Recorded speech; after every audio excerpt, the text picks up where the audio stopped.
ถ่ายพวกนี้เลยถ่ายท่านผู้ชมนี่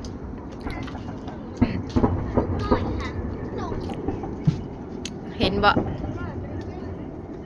กลางคืนนานเห็นชัดนะ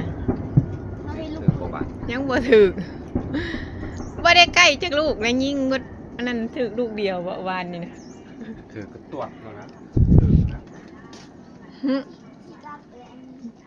โอ้โหมันบรับง่ายลูกศรไฟยิงจ้อง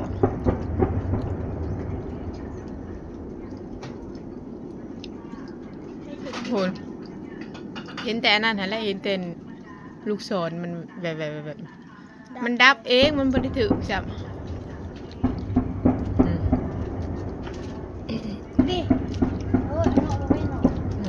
นลูกมันแตกมันปกไก่ทำได้จองมันขึ้นอีกแล้วไม่ใช่โอ้ยอันนี้มันหมักฮะลูกปืนมันแตกลูกศรฮะแล้วแตกอยู่เทิงเปิดสนามแต่เช้าแต่ว่ามื้อนี้จ่าด้วยน่ะเขาเตรียมชิกลับประมาณ8 โมง 9 โมงน่ะไม่ใช่ลูกใดบ่เห็นกลางคืนพูดมันเห็นเขายิงแล้วกลางคืนเลยเห็นเป็นไฟ